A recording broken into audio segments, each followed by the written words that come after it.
And welcome to the second talent here on the Big D Zone. And my name is, of course, as you already know, is Christi J. And this is at the time of the recording, which I thought it was going to stop, but I know it's cold, and it's also raining here in Houston, Texas. So, but anyway, so I have a very special guest for you here on the Big D Zone. And her name is Christi Scarpino. Christi Scarpino.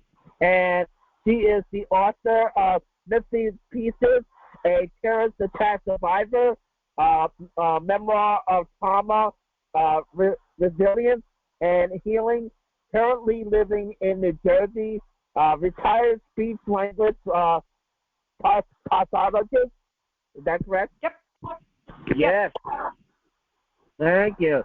So, Christine, welcome to the Big D Zone. It's a pleasure and an honor having you. So, tell the citizens of Big D Country and everybody that's listening a little bit about yourself.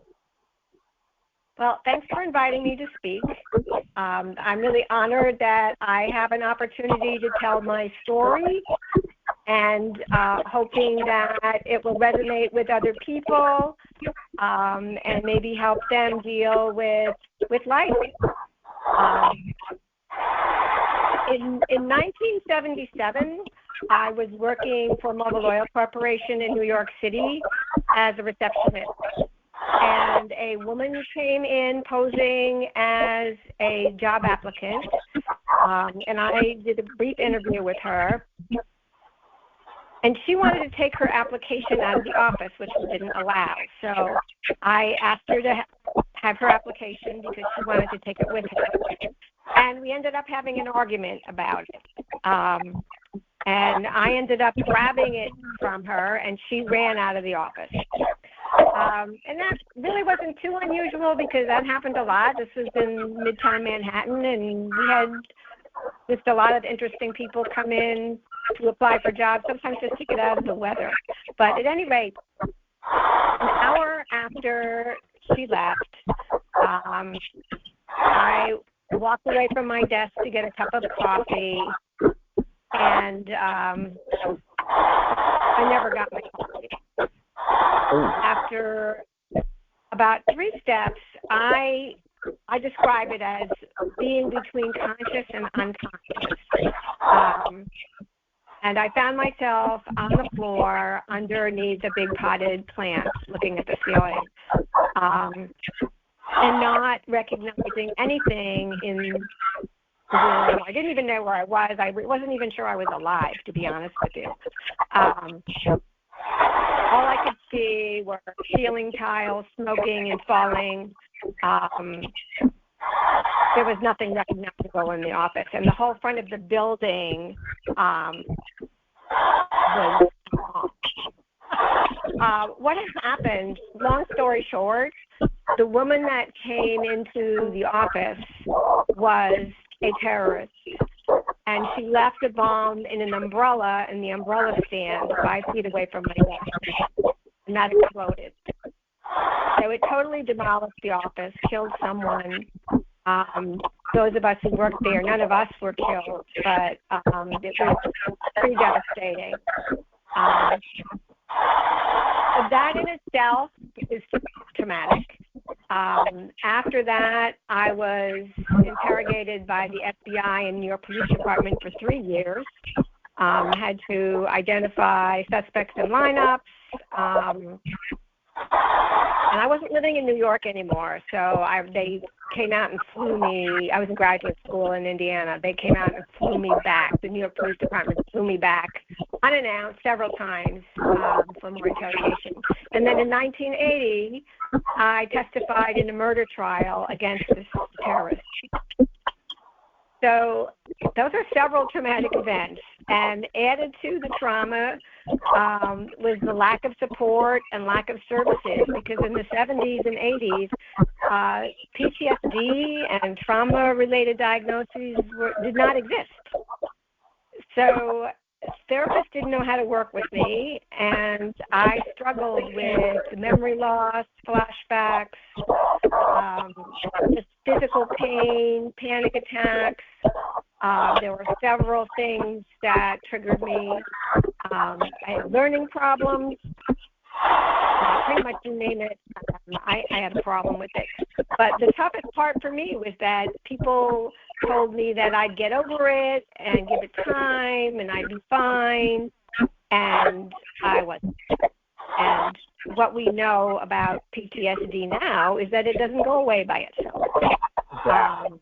And there's lots of different interventions that are needed to help people along the way.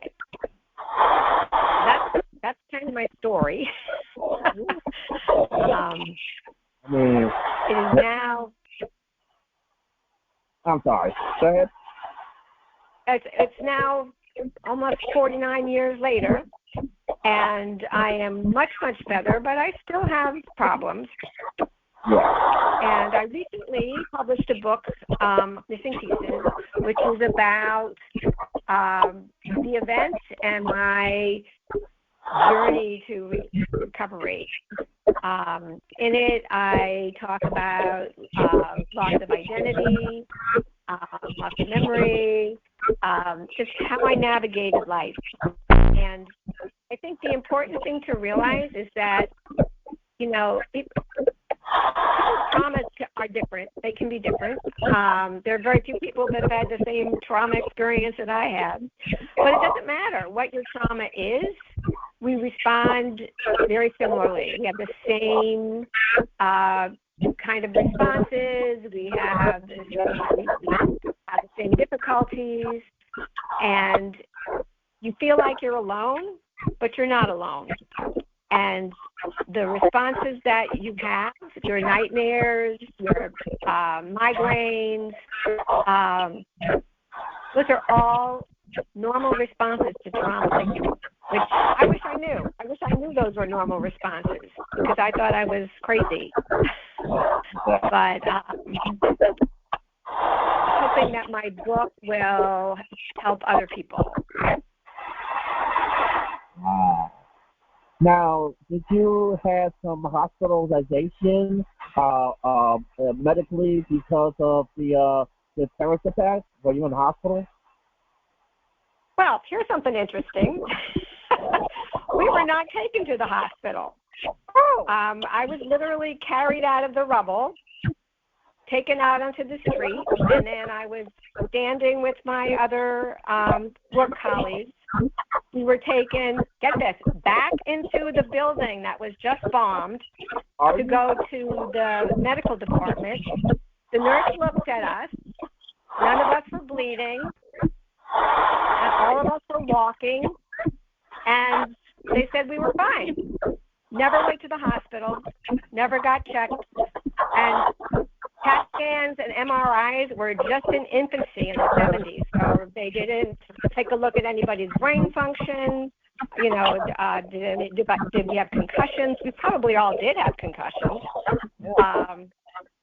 But yeah, so we really, no hospitalization, not even really seen by a doctor. That is amazing because there's something like that, and it's both. I mean, look what happened at Oklahoma City or at the Boston Marathon bombing. I mean, surely you would have had somebody look over for observation. I mean, that's a pretty significant event. Yeah. Nope, nothing. Absolutely nothing. Wow. And so now, did you seek therapy after that, or how was you able to get through part of your trauma when this was first starting to develop? Well, I went to graduate school probably a couple of weeks after the event, and I knew something was wrong. I knew I was different. And I also forgot a lot of things about myself, like I forgot I played the violin. So there were definitely changes. And the graduate school referred me to the psychology department there, and I saw a graduate student psychologist for one semester. Then they referred me outside to someone in the community. And when I finally got to see that person, they only medicated me and did not provide any services. Nobody really knew how to work with me, and it took me almost 5 years to find a therapist who knew how to work with people who had trauma. So I don't know how I made it through, quite honestly. I think my graduate studies gave me something to hold on to and work towards to keep myself focused, but learning was really hard because I used to have, I have it now, photographic memory, so I could like look at a page and remember what I read or what I saw, and that was gone. I could not remember much of anything, and when I went to class, I had to bring a cassette recorder in with me. We didn't have phones back then. Cassette recorders and taking notes and borrowing other people's notes. Me getting extra help from professors. That's what I did to get through school, and I managed. I did get through. Amazing, absolutely amazing. So, when did you also start writing your book, Mr. Pieces? I started my book in around 2017. I never even thought about writing a book. And my therapist at the time said to me, you ought to write a book. I think your story can help a lot of people. And it's also it's interesting historical event. And I didn't really believe him. I kind of was like, who wants to read about this? But I started writing, and it was actually helping me piece things together and understand what happened to me and all the events that followed. And I had a few friends read it, and they liked it and said, you really ought to publish this. So I eventually found a book coach who helped me pull it all together. And I just kept getting great feedback about it, so I published it. Now my story's not in my head anymore; it's in a book. So that's kind of like a big load off of my emotional mind, actually. Now, can you tell us where Mr. Pieces is? Where can people find the book? You can find it on Amazon. It is available as in Kindle, as an ebook, or paperback. All right. Now, there's other questions I want, because I have PTSD too, but I have several different kinds of trauma. Like my wife had suddenly passed away after 1 year of a wonderful marriage, and then I knew that's my main trauma that gave me PTSD. And then I have another trauma that my mentor that brought me into podcasting. I was about to go to a podcast to speak, and sure enough, a fan of the show that this person was in, my mentor was in, I found out that he took his own life because he had a terminal illness, and his illness made him suicidal. And if you ever feel suicidal, call 988. Because I mentioned that. But and it's still bothering me to this day, because I also have some of the stuff. So it's kind of rough. It's kind of rough when you're already dealing with mental health struggles, and then you got more and more. And now this long-term government shutdown, and then also COVID, so that did a number on me. So, I sometimes think that PTSD will never go away, at least with me. Well, you know what? It won't ever go away. It will get better. You will get better, but it lives in your bones.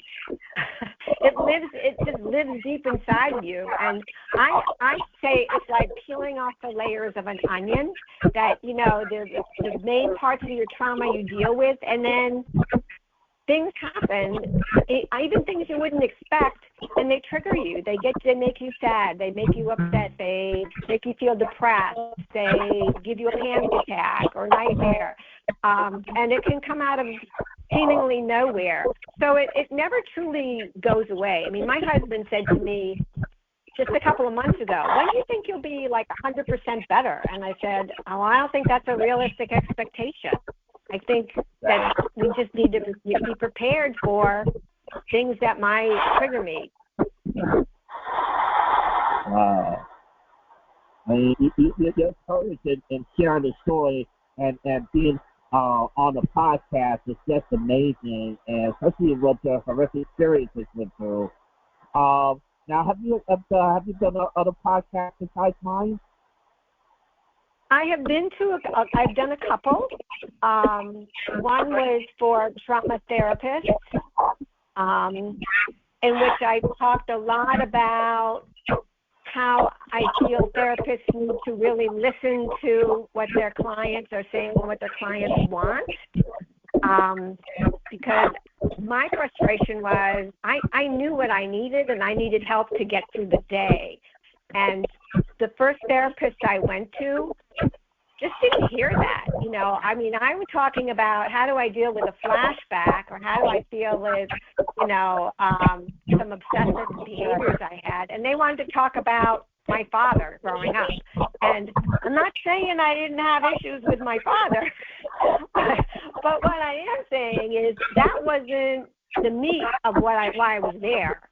And I've gone to some support groups in the past couple of years, and I hear the same thing from other people with depression or anxiety or PTSD, that their therapist isn't always addressing what they need to address. So I try to stress for people to self-advocate for what they want, and also the therapist to listen to what your clients are saying and want. And not what you think they want, but what they truly say, and honor that.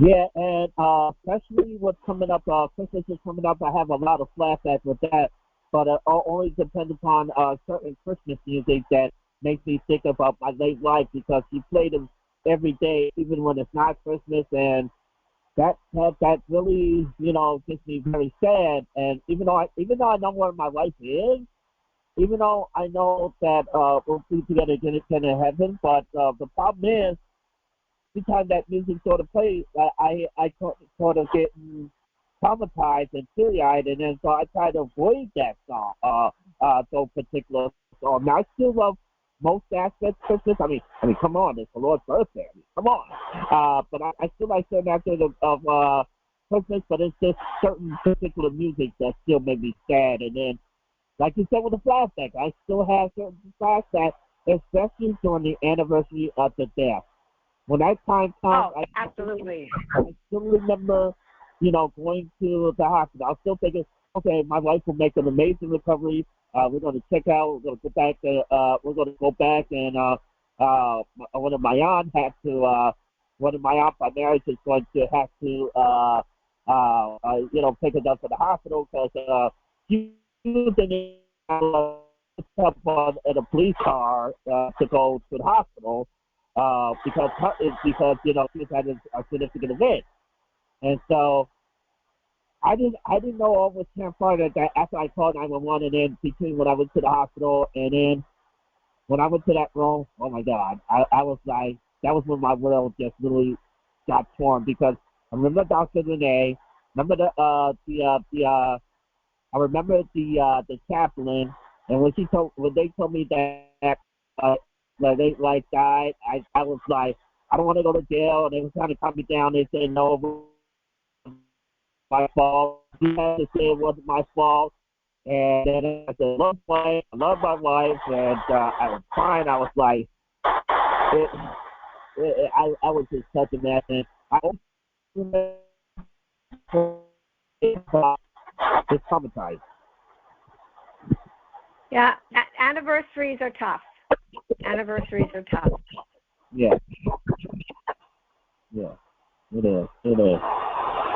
Now, I just read on your page when I was looking at some of the actors on the page, and I already got a picture, but I was looking through your Facebook page, and you're going to be speaking in New Jersey, where you live at, in April, if I'm correct? Yes. I submitted a paper to the New Jersey Speech and Hearing Association convention.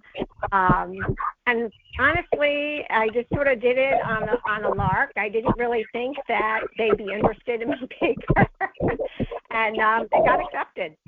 So I am really honored and proud to be speaking about cognitive impairment like memory loss, difficulty with planning and organization that's associated with PTSD, and how therapists can treat that, how they can deal with that, or even recognize that as something that can happen. Because a lot of the people we see for communication disorders, they're people that have been really ill, may have had a near-death experience, or if we're working with someone who's sometimes someone who's been in a car accident or any kind of trauma, they may have some residual brain trauma and health issues, but they could also have PTSD, and that impacts their recovery and how we need to work with those people. So that's really what my presentation is about, and I'm hoping maybe it will offer up some change for access to services and more services provided for people. Wow. Well, congratulations with that. And would you like to share, will you be speaking, or you don't have the address yet? Oh, it's going to be at the American Speech and Hearing, not American. It's going to be in the New Jersey Speech and Hearing Association convention. I'm not even sure exactly where it is yet. I live in New Jersey, but I haven't been here all that long, so I don't even remember where it is. So, but you have to attend the convention to go to it. Oh, that's fine. I will probably be having you back on when it gets close to April. We can talk more about the event to get you like a tune-up to your big moment, and then we'll get you there on the show. So you will be back on. We'll be back. Okay, great. I'm working on a second book. I just finished the introduction last night. This book is going to be a self-help book for people with PTSD. It's information that I wish I had. And that things that I did that helped me through the day. And I have quite a collection of self-help books here. And the problem I find with them is that I call it like the books are meat and potatoes. The potatoes are like the theory and, the research behind things. And the meat is the actual things you can do. Well, the books are mostly potatoes. Like there's chapters and chapters on the theory and background. And by the time you get to the meat, you're not interested in reading anymore. So my book is going to be more meat and potatoes in the appendix, so people can read more if they want to read more about the evidence-based treatments or research, but it's going to be really easy to access and find what you're looking for, and hopefully just kind of be like a little handbook or guidebook for people. You know what? I just got something in my mind. When did you realize that you was having your first flashback, and how did you felt when you was dealing with that at first before all of the other symptoms started coming? I think I started having, I don't even remember, I think it wasn't long after that I started having flashbacks. And honestly, they were not well controlled for at least 30 years. I had them a lot while I was having to be interviewed a lot by the New York Police Department, FBI. So they really didn't go away until I had EMDR, which was almost 40 years later. Wow. Now, the nightmares. See, I have different type of nightmares too. Most likely about my late life. I mean, it wasn't scary, but it's just like a listener type of nightmare. But when you had your first one, did it bring to the point that it's like, okay, I gotta fight this. I gotta get my life back. Oh, I was like that for everything. I mean, it wasn't just, I was a perpetual, I'm going to say, I was kind of a big mess, a hot mess. Because I would react to things like the woman that came in, the terrorist was wearing a disguise, and she had on a straw hat and sunglasses, and for years, I would have a panic attack or even a flashback if I saw sunglasses, if I saw a straw hat, if I saw a black umbrella like she was carrying, if I had to go up and down several flights of stairs because I was evacuated 5 times that day from buildings. So that I felt like all the time that I had to fight against it. And I had a choice. I could just do nothing and fade away and be unproductive and just be depressed, or I could try to make my life what I wanted my life to be, and which I chose the latter. Now, some people have PTSD, sometimes have depression, but unfortunately mine's not severe, but you probably couldn't tell, even though I do talk about it on the show, you probably couldn't tell during this interview, because I love doing interviews. You probably couldn't tell, but do you have the depression, or did you have the depression when you first started developing PTSD? Oh, yeah, I did. But, I mean, there was so much going on with me, and I didn't even know it was depression. I just knew that I was having a hard time getting through the day. And I think that's why I was prescribed medication. I had imipramine and Prozac and a couple other meds early on.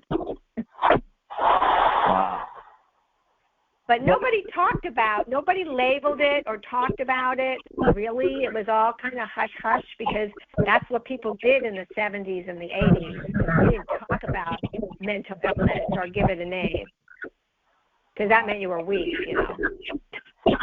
So when did all that started? Did that start more in awareness in the 90s or in the 2000s, mental health issue?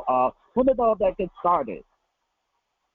Well, I started more, in the 90s. It got better over time, but PTSD was not even a diagnosis related to trauma until 2012.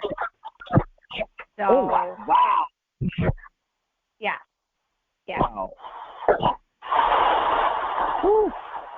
So in 2015, a therapist said to me, "You have PTSD." I was like, "What?" I didn't know. Yeah, I only know about PTSD.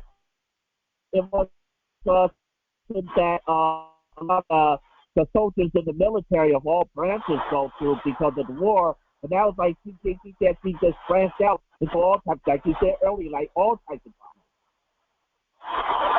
Yeah, well, and initially that the PTSD related to combat, they said was anxiety.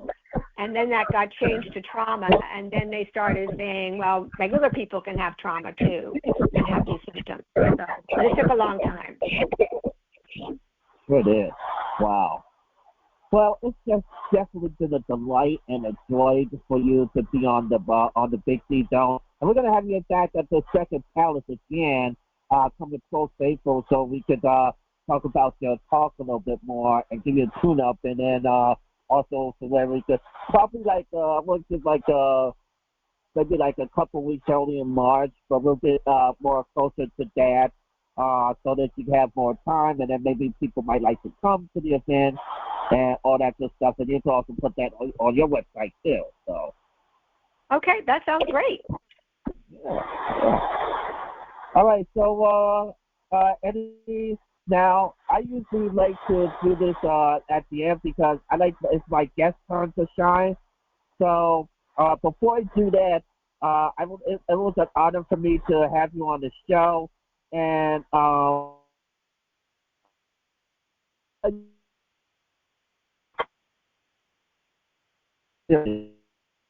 my life with losing a loved one and a mentor, and then everything else that happening. I knew because of a terrorist attack, and I was like, okay, she definitely fits the narrative that I wanted to do an interview. And I said, you know what, I want to, let somebody else with PTSD come on and share their story. So you're the first.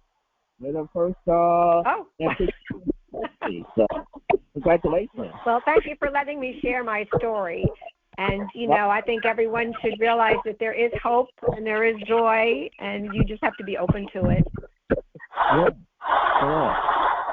And with that, I'm going to see how to do this. I forgot to mention this.